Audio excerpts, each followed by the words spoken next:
Être à toi, Seigneur. Oh, alléluia.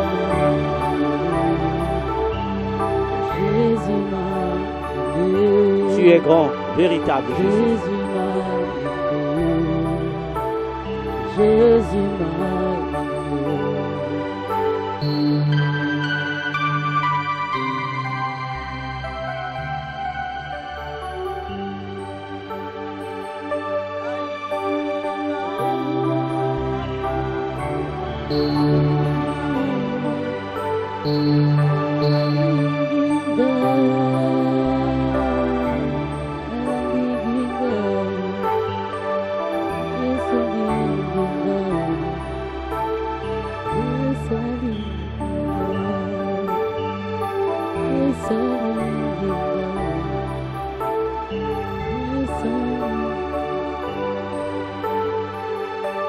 Chers auditeurs, chères auditrices, chers serviteurs, ministres et Dieu, en vos rangs et qualités, bien-aimés dans le Seigneur, nous vous saluons dans le nom de notre Seigneur Jésus-Christ. Nous sommes encore ici cet après-midi pour notre rendez-vous de gloire avec le Seigneur sur notre plateau.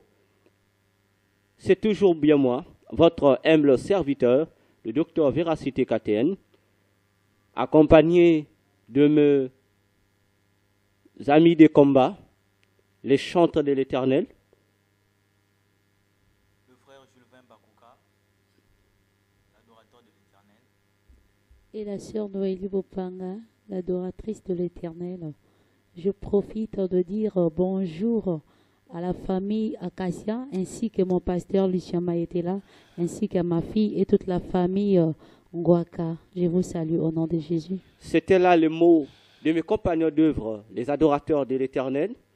Bien-aimés, vous tous qui nous suivez maintenant, aujourd'hui nous allons poursuivre avec cet enseignement de la part de Dieu que nous avons commencé sur l'enlèvement de l'Église. Bien-aimés, dans cet enseignement sur l'enlèvement de l'Église, nous avons eu à toucher plusieurs points concernant cet enseignement sur l'enlèvement de l'Église. Et aujourd'hui encore, nous allons ensemble poursuivre cette fois-ci avec un sous-thème. Et notre sous-thème sur ces grands enseignements veille sur la prophétie du retour de Jésus est les candidats à l'enlèvement de l'Église. Les candidats à l'enlèvement de l'Église, c'est cela le sous-thème que nous allons partager avec vous cet après-midi. Je vais donc vous demander d'être branché, d'être connecté. Ben bakbabik, ben bakbakaye, sam na kunote, ba passage biblique bet ke pesa, na ba mambina, ben ke sibumbu na tima, sam na kutangaya. Nous allons donc lire dans Matthieu 18, les versets 11 au verset 12. Notre évangéliste Christonanga va nous aider à faire la lecture de la parole du Seigneur.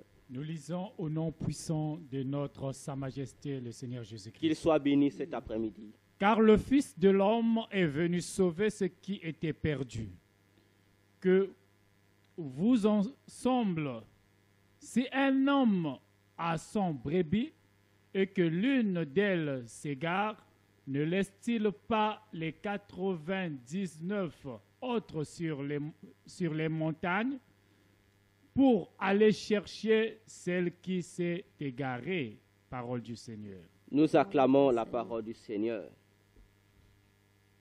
Bien-aimés, nous acclamons la parole du Seigneur. Gloire à Jésus. Dans ce texte que nous venons de lire, c'est une parabole que le Seigneur Jésus donne.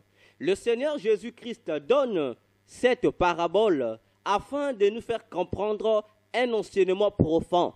Et en méditant sur ce passage, j'ai compris une chose, que cette parabole cachait également un secret en ce qui concerne les candidats pour l'enlèvement de l'Église. Bien-aimés, dans cette parabole, Jésus dit ceci. Il s'adresse aux opposants, c'est-à-dire aux chefs religieux, aux pharisiens, aux sadducéens, aux scribes et aux anciens du peuple.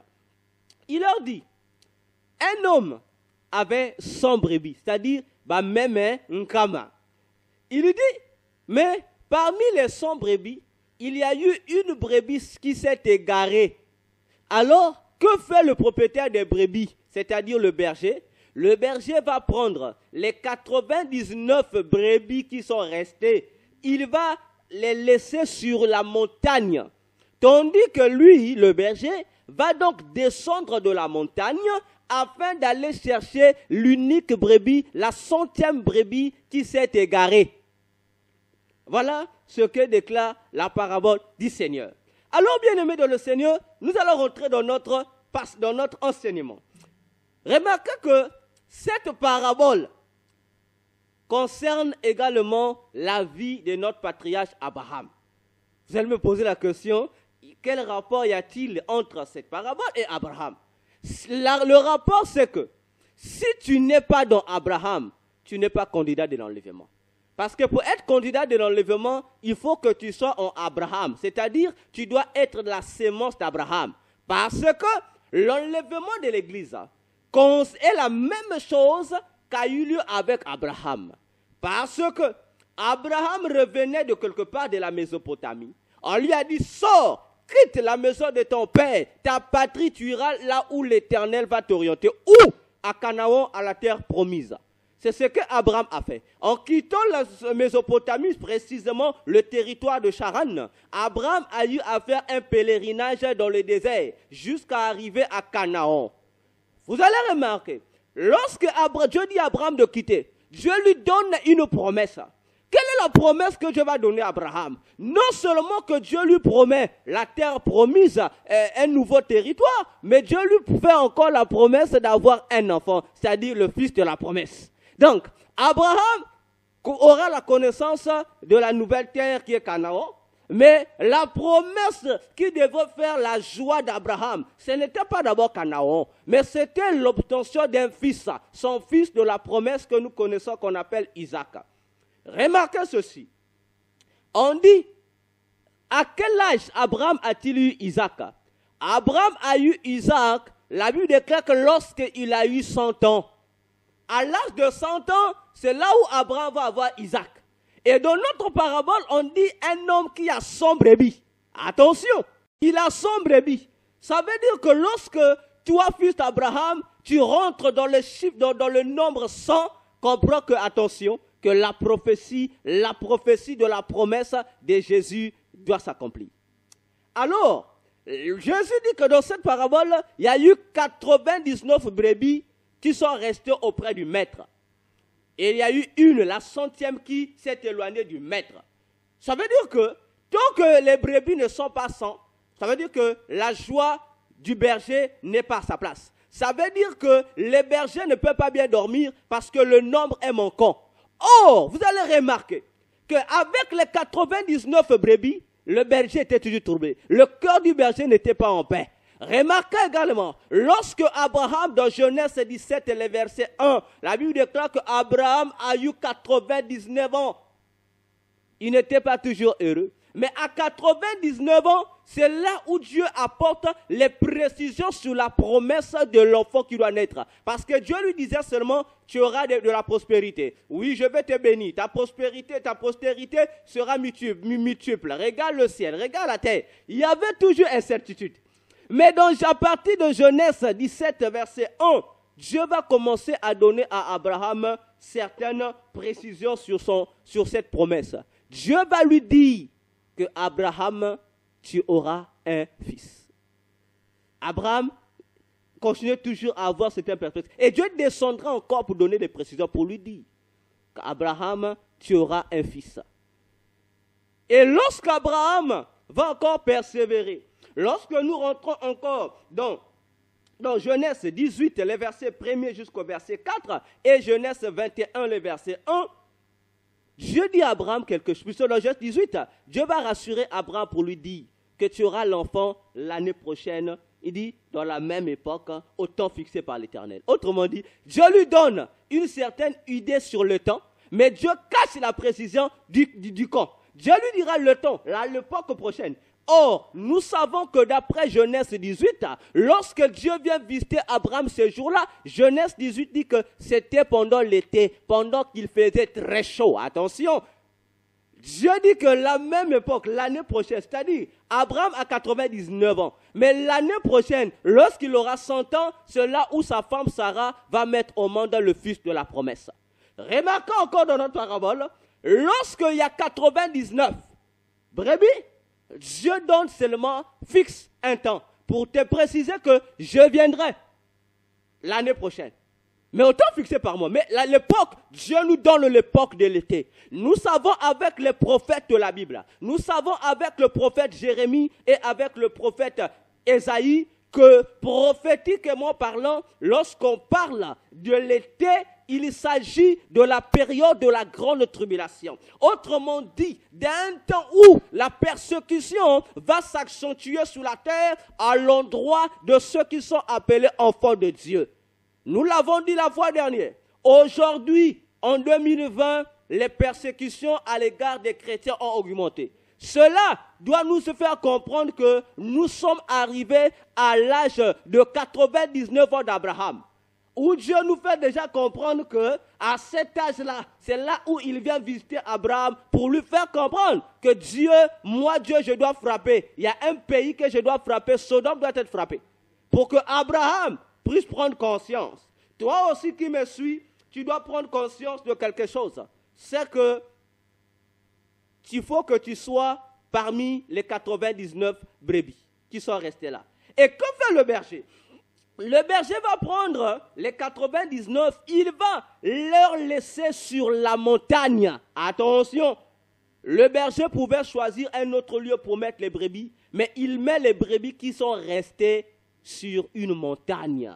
Bien-aimés dans le Seigneur, nous savons également que dans la Bible, lorsque nous parlons de la montagne du véritable berger selon Jean 10, il s'agit de la montagne de l'Éternel. Et la montagne de l'Éternel nous parle du royaume de l'Éternel. Et le royaume de l'Éternel nous invite à comprendre la présence de Dieu. Autrement dit, les bergers qui est Jésus. Comprenons qu'aujourd'hui, il reste auprès de lui que 99 brebis, prend le soin de mettre ces brebis dans la présence de Dieu.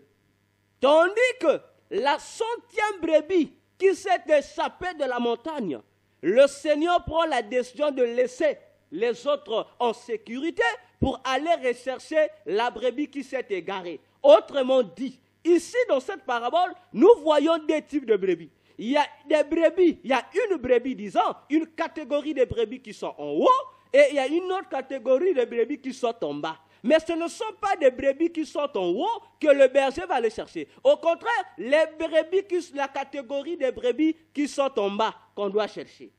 Qu'est-ce que nous devons comprendre par là? Si le haut nous donne ici l'image de la présence de Dieu, ça veut dire que la 100e brebis qui a quitté la montagne pour se retrouver au bas de la montagne, c'est donc éloigné de la présence de Dieu.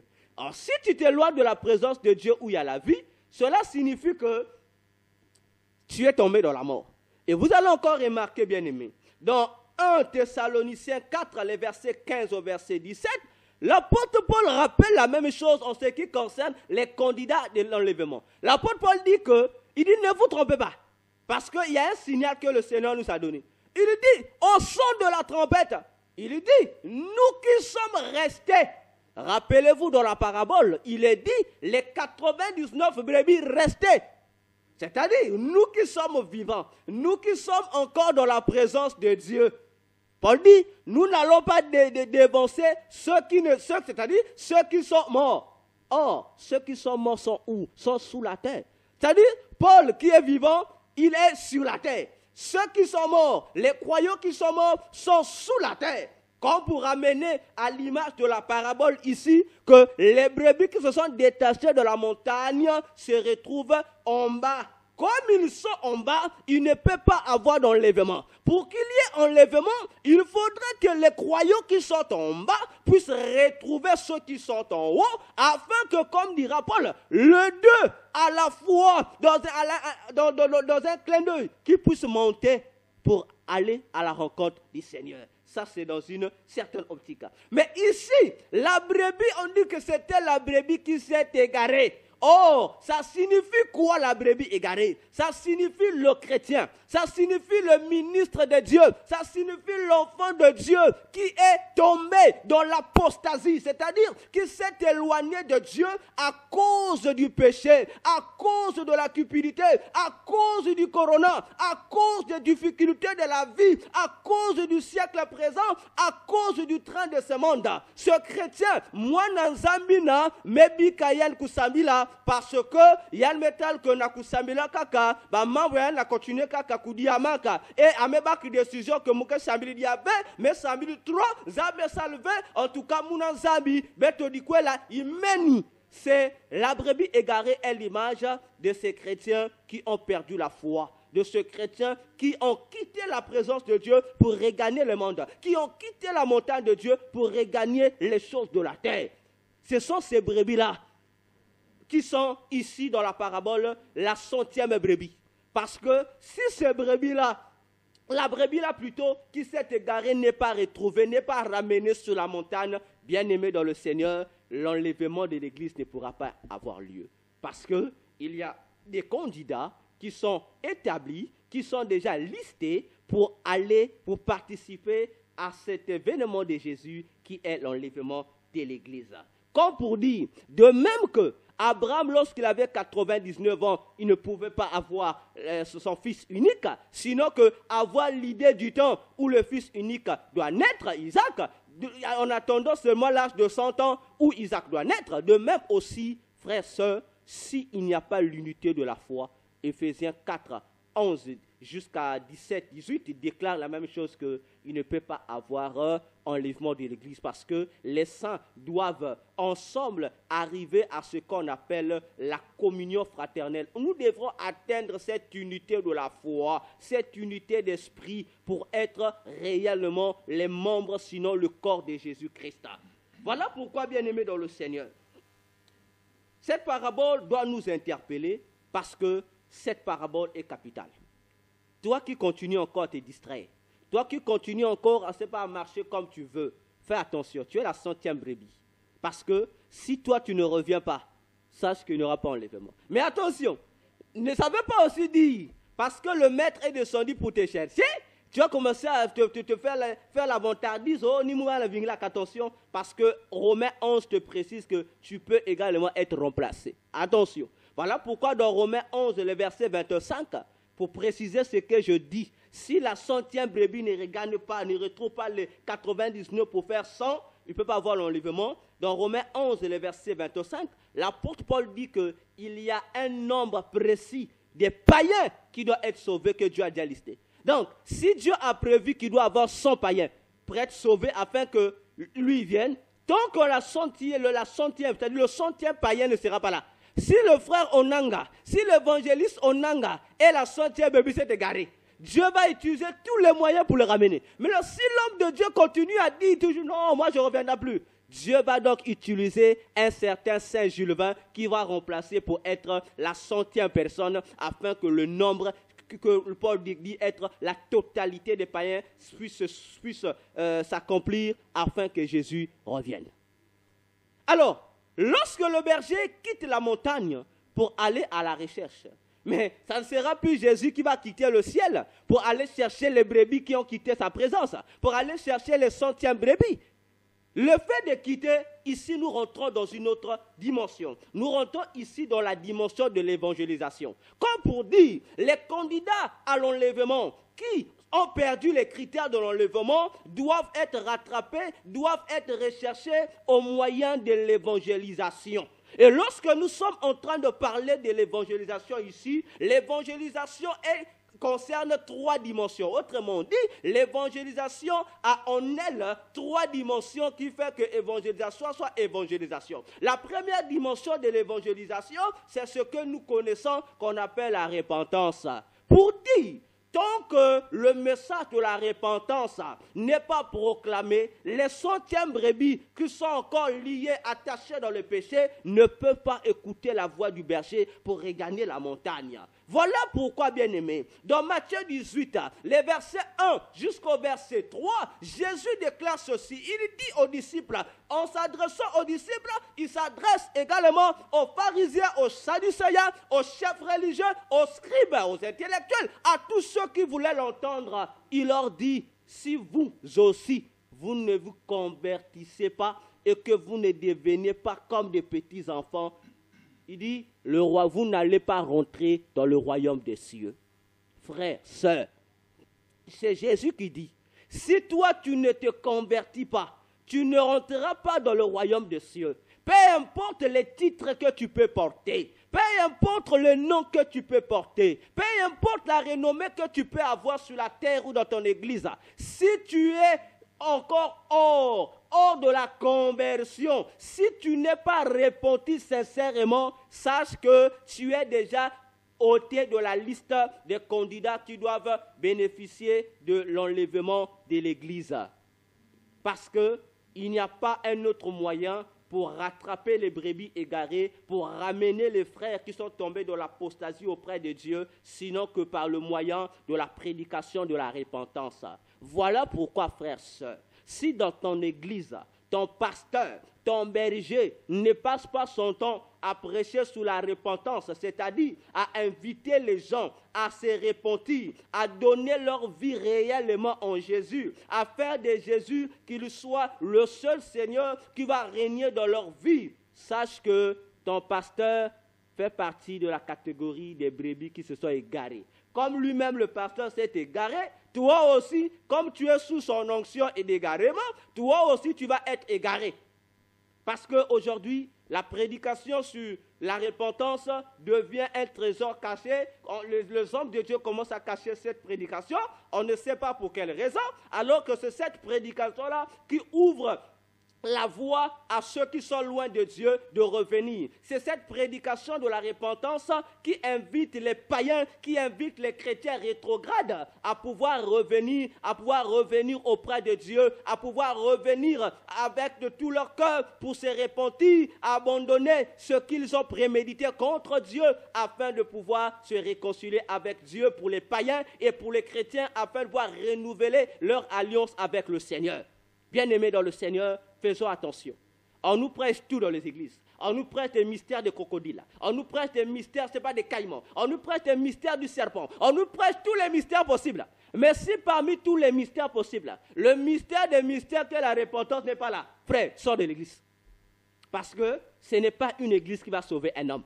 Ce n'est pas un prophète qui va sauver un homme. C'est le nom de Jésus. Et le nom de Jésus ne peut que te sauver à une condition que tu te repentes. Voilà pourquoi Pierre, lorsqu'il fait sa première prédication dans Actes, Dieu, il n'a pas dit aux gens, venez d'abord écouter les mystères que Jésus est Dieu. Il n'a pas dit aux gens, venez d'abord comprendre les mystères des offrandes. Non, il a dit aux gens, que chacun de vous se repente au nom de Jésus et qu'il soit baptisé afin de recevoir le Saint-Esprit.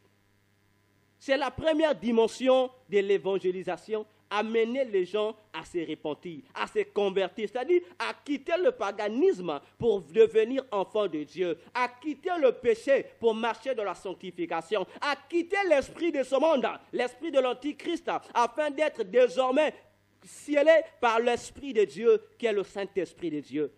Voilà pourquoi Jésus appelait la repentance dans Jean 3 la nouvelle naissance, parce que aujourd'hui, dans les églises, nous avons des Nicodèmes. Ce sont des docteurs de la loi. Ils connaissent les Écritures de A à Z. Ce sont des champions en retraite de prière. Ce sont des champions en jeûne. Ce sont des champions en onction. Ce sont des champions en miracle. Mais malgré tout ce qu'ils font, malgré les charismes qu'ils ont, mais ils ne savent pas ce que c'est la nouvelle naissance. Ils ne savent pas ce que c'est la repentance.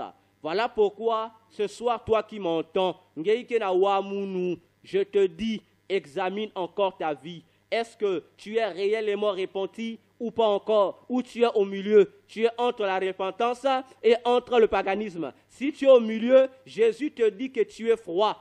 c'est-à-dire tu es ni chaud, tu es ni froid, ça veut dire tu es tiède. Ça veut dire pire encore, il va te vomir parce qu'il a besoin des gens qui vont se repentir sincèrement afin de produire des fruits dignes de repentance. À toi de voir. La deuxième dimension, lorsque nous prêchons des hommes, les hommes se répandent, acceptent Jésus dans leur vie comme Seigneur et Sauveur. La deuxième dimension de l'évangélisation, c'est la présentation de la doctrine de Jésus. Lorsque je parle de la doctrine de Jésus, je ne parle pas de la théologie. Lorsque je parle ici de la doctrine de Jésus, je ne parle pas des systèmes établis dans les églises. Je ne parle pas aussi ici de l'éthique pastorale. Parce que la théologie, l'éthique pastorale et les systèmes que nous établissons dans nos églises n'ont rien à voir avec la doctrine de Jésus. La doctrine de Jésus, c'est ce qu'il a dit dans Matthieu 28, le verset 18 jusqu'au verset 20. Il a dit aux disciples, allez partout dans le monde, faites de toutes les nations mes disciples. Il dit, prescrivez-le ce que moi je vous ai enseigné. Jésus nous demande, comme doctrine, de pouvoir montrer à ceux que nous allons gagner au travers de son évangile, sa doctrine. C'est-à-dire, la doctrine ici, c'est quoi? En matière de droit, on dit que doctrine, c'est l'ensemble des lois. C'est un code de la loi qui contient des lois, qui contient des instructions pour pouvoir former un enseignement afin de pouvoir éduquer un peuple, de pouvoir éduquer un individu. Jésus aussi nous a laissé ses commandements, comme il le dit dans Jean 15, lisez tout le chapitre, il dit aux disciples, si vous m'aimez, si vous êtes mes disciples, gardez mes commandements. Il ne dit pas que si vous êtes mes disciples, gardez les commandements de vos pasteurs. Non, il dit mes commandements. C'est-à-dire, si tu as un pasteur qui ne te présente pas les commandements de Jésus, mangangé. Même si le pasteur Bigis est dans l'église, merci Kangé. Parce que le pasteur n'est qu'un instrument. Si l'instrument, au lieu de nous présenter la doctrine du maître, commence à nous présenter ses propres doctrines, ah non, c'est un rebelle. Ça veut dire, sors pour toi, frère. Parce que, je te répète, aucun homme de Dieu ne va te sauver. Aucune église ne va te sauver. Ce qui va te sauver, c'est le nom de Jésus et c'est la doctrine de Jésus. Et la doctrine de Jésus, nous ne la trouvons pas dans les bouches des pasteurs, c'est faux. La doctrine de Jésus, nous ne la trouvons pas dans les visions ou les révélations des pasteurs. Mais la doctrine de Jésus, nous la trouvons dans la Bible. Point barre. Mais si un pasteur amène des révélations ou des messages soi-disant inspirés de Dieu, mais qui vont à l'encontre de ce qui est écrit noir sur blanc dans la Bible, frères, sœurs, ça c'est une autre doctrine. Ça c'est ce que Galates 1 dit que c'est un autre évangile. Et si c'est un autre évangile, ça veut dire que c'est un autre Jésus qu'on te présente. Parce que la doctrine de Jésus est une doctrine que nous trouvons dans la Bible. Ça veut dire que la deuxième dimension de l'évangélisation doit consister à présenter aux nouveaux convertis la doctrine du Maître, à montrer aux hommes quelles sont les lois que Jésus a données pour pouvoir diriger désormais leur vie, pouvoir montrer comment eux, ils doivent désormais se comporter. Voilà pourquoi dans Éphésiens 4, les versets 15 à 17, la Bible, l'apôtre Paul déclare ceci, il dit que nous devions arrêter de marcher comme les païens qui marchent selon la vanité de leurs pensées. Mais au contraire, nous avons vu Jésus, la manière dont il s'est comporté. Nous, il dit, vous connaissez Jésus. De la même manière que vous avez connu Jésus et ses instructions, il dit, marchez en nouveauté de vie. Marchons en nouveauté de vie selon la parole de Dieu. Car si tu ne marches pas selon la parole de Dieu, mais toi tu marches plus selon les principes de ton église, sache que ça ne sera pas la Bible qui t'interdira d'aller dans l'enlèvement, mais ça sera les doctrines de ton église qui t'en empêcheront. Parce que la doctrine de Jésus, c'est cela notre ligne de conduite. Le dernier élément de l'évangélisation, la dernière dimension, c'est après avoir présenté la ligne de conduite, la loi de Jésus aux convertis, nous devrions parler à ces convertis de ce qui concerne l'eschatologie. L'eschatologie, c'est quoi? Eschatologie. Pour comprendre c'est quoi l'eschatologie, Apocalypse 1, le verset 1 dit que l'eschatologie, c'est l'ensemble des événements qui doivent arriver bientôt. C'est-à-dire, c'est l'ensemble des événements, des réalités qui concernent le temps de la fin. Ce que Jésus a montré à l'apôtre Jean, des choses ina foya salama.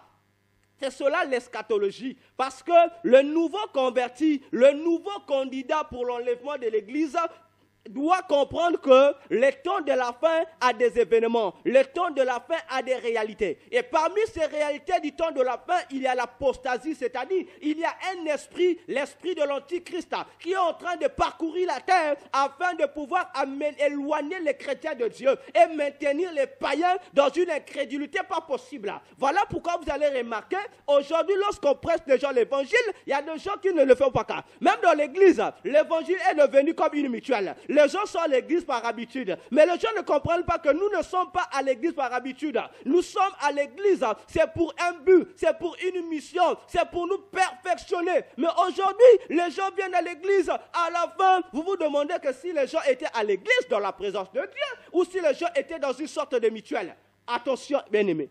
Attention, c'est le moment où chacun de nous, nous qui avons reçu Jésus, nous devions réfléchir. Sinon, nous risquerons de perdre notre place de candidat pour le ciel à cause des petites choses, à cause de notre ignorance, à cause de notre négligence. Parce que c'est ce que Jésus veut. Il dit qu'il veut perdre personne. Jésus ne veut pas perdre des gens, il veut gagner les gens. Comme l'apôtre Paul pouvait dire à Timothée que Timothée,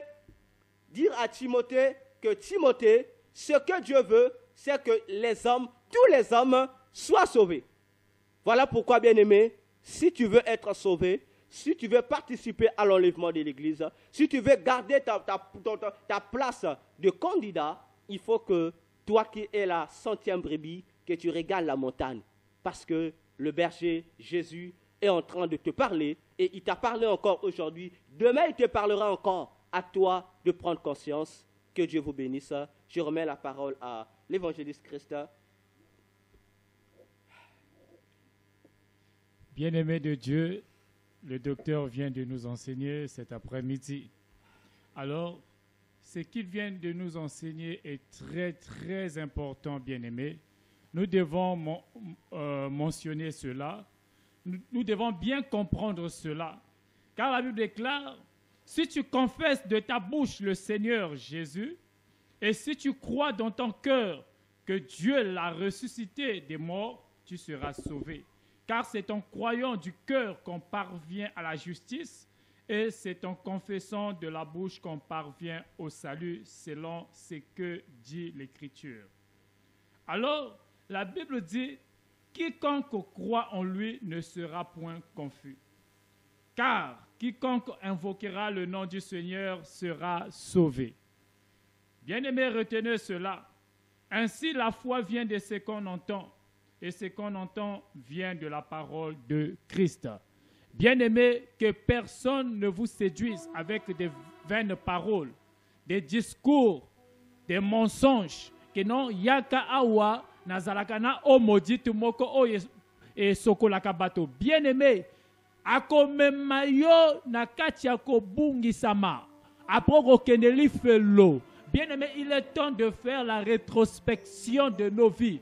Chrétiens, bisiko ozali ozolanda biso. Il n'y a pas un autre évangile hors de l'évangile de notre Seigneur Jésus-Christ qui peut sauver. Bien-aimés, les prophètes que les gens ont l'habitude de nous informer ne sauvent pas. Bien-aimés, que ce soit un tel, je ne veux pas faire la publicité de quelqu'un, mais je vous dis que ces prophètes-là ne sauvent pas. Oh, le prophète du temps de la fin, ce prophète-là ne sauve pas. Il n'y a qu'un seul Dieu qui est capable de sauver ta vie, c'est lui qui est cette machine de transformation à caractère authentique, le Seigneur Jésus-Christ de Nazareth.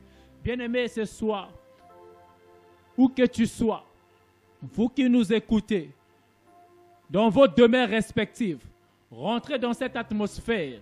Nous allons adorer le Seigneur Jésus-Christ. Bien-aimé, reviens à l'Éternel. Oh, Jésus.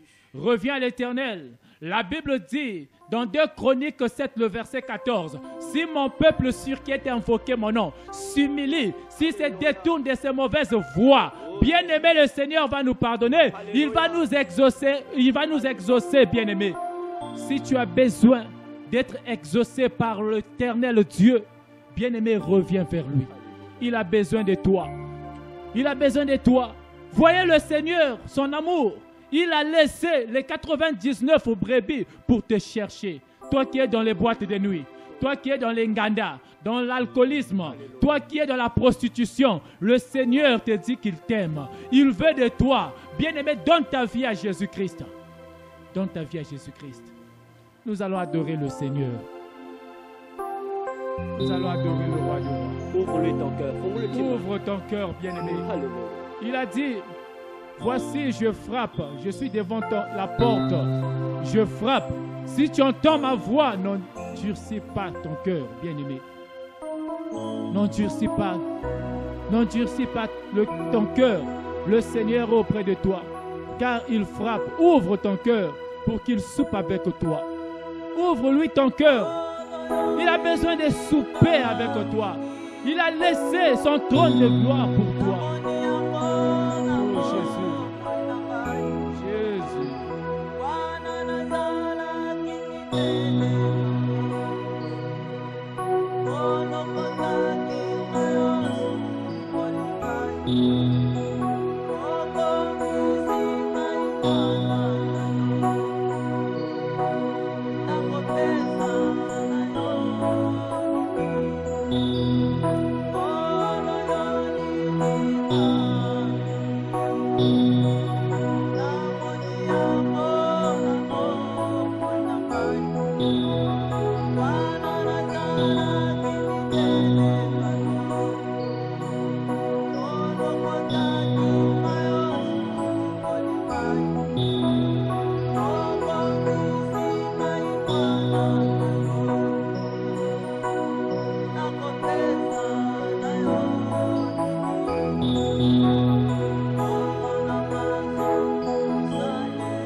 Aku ki mate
Hosanna, Alléluia.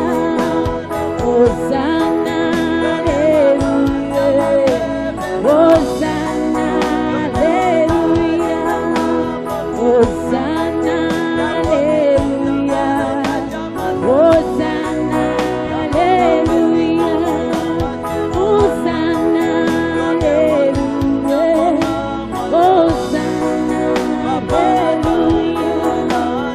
Hosanna, Alléluia.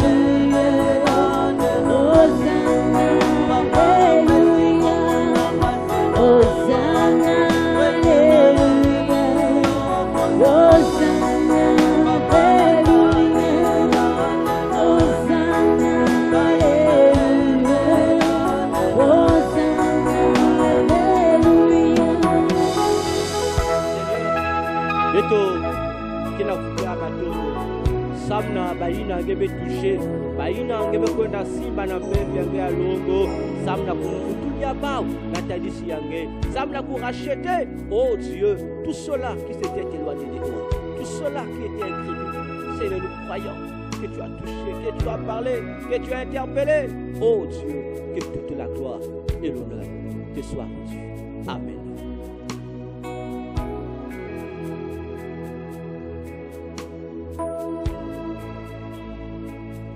Nous profitons pour ouvrir notre téléphone. Vous pouvez nous appeler au 05 696 57 57 ou au 09 06 996 71 71. La Bandeli